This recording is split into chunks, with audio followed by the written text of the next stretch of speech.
State legislators want to hear how they can make your city better. They're traveling the state to talk with community leaders to figure out what to plan for and how to put it to action. WCIA3's Emily Braun is a live indicator now. So Emily, what will they be talking about there?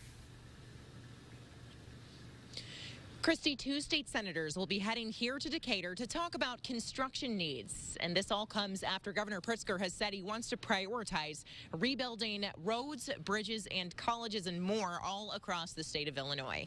So Andy Manar, chairman of a Senate Appropriations Committee, and Martin Sandoval, head of the Transportation Committee, will be holding this construction hearing.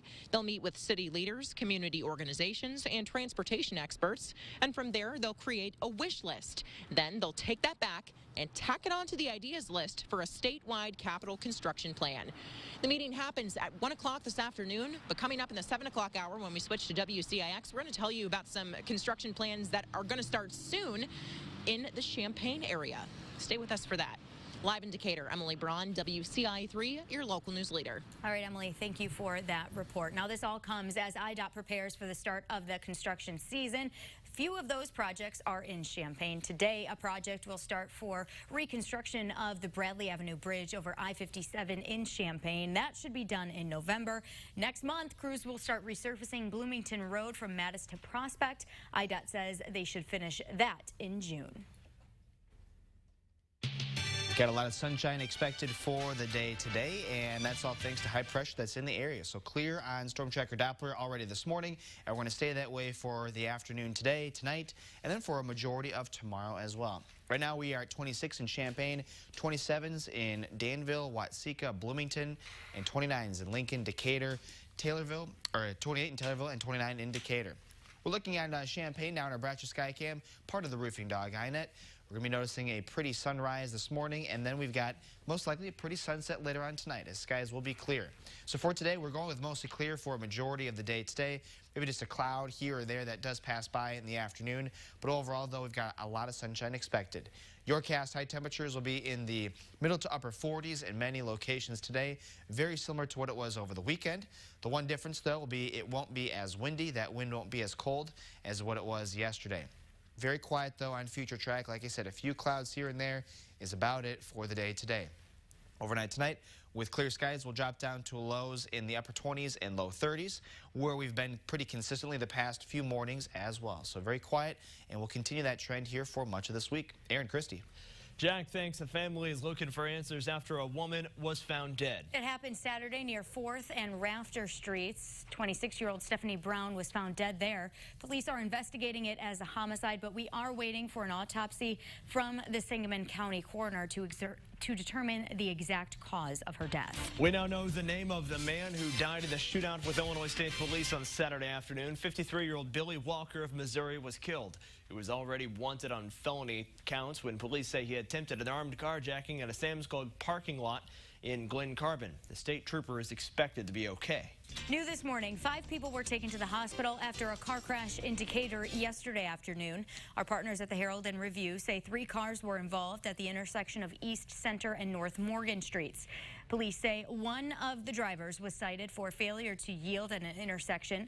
No word on the condition of anyone taken to the hospital. We are your local election headquarters this morning. Several polling places in Champaign County have been temporarily changed. In Mahomet, Lake of the Woods Pavilion is now at Elks Pavilion. Mahomet Nazarene Church is at Glenwood Senior Assisted Living. And in the Champaign-Urbana area, the Urbana Civic Center is moved to the Urbana Free Library. Mount Olive Missionary Baptist Church is moved to Leak & Sons Funeral Home. That election is just about 2 weeks away. The Illinois House passed a wage equity bill that would block employers from asking how much you made at your last job during interviews. Supporters say this change will help close the gap between how much men and women make on the job. We still have a pay equity gap here in Illinois where women on average make 28% less than their male counterparts. And for women of color, the disparities are even greater. So we are trying to get at the systemic problems and conditions that create this gender wage gap. Governor Rauner vetoed this same bill when it reached his desk during his campaign. Governor Pritzker said he would sign it. Western Illinois University officials say they're in dire financial straits. The school announced record layoffs a few weeks ago. Last week, they sent students to the State House to ask for emergency funding. One Republican on the House Higher Ed Committee says that's probably not going to happen. We've gone through emergency appropriations over the last couple of years in our budget impasses. Right. And so to be able to say that we're going to pull a rabbit out of the hat and be able to put money in on an emergency basis, I don't think that's going to be it. It's going to be more belt tightening before we get a budget and get dollars released to the universities. Western met with Governor Pritzker's staff, too. While the governor plans to give a higher ed a 5% boost across the board, Western says that's not enough to reverse the job cuts. Hundreds of people will be hired by the U of I over the next 5 years. President Tim Kleen says the new positions are needed because more students are enrolling. He says since 2014, they've added more than 7,000 new students across the 3 campuses. The plan is to add more than 400 new employees. PBL East Lawn School is going to be torn down by the end of this year. The building is filled with asbestos that'll be removed in August. It'll be demolished by the end of December. In 2016, voters approved a $30 million referendum to pay for this, plus a 2-story addition to Clara Peterson Elementary School. That'll be done in August, and students from East Lawn will move into that building for the upcoming school year. The East Lawn lot will be turned into a grass-sitting park area. New this morning, a Neoga mail carrier has been credited with saving a man's life last week. Our media partners at the Effingham Daily News report Jason Himes was dropping off a package when he saw Brian Prawl on the ground with blood around him. Prawl had been working under his truck when it rolled backward onto him. Himes called 911 and stayed with Prawl until help arrived. Prawl was taken to the hospital. His daughter said he had to get his spleen removed and have surgery on his left arm.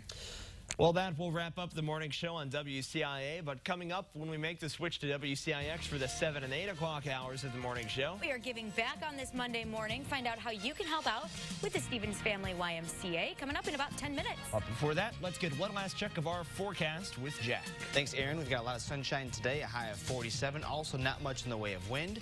The same can be said for our Tuesday as well, the high of 53. There will be on Tuesday night into Wednesday morning some rain showers that'll be coming through. And then we expect kind of just dry conditions the rest of Wednesday, a high of 52 there. Over the course of our end of the week into the weekend, upper 60s. Warming up more and more, isn't it? That's right. As spring begins, love it. Thanks, Jack.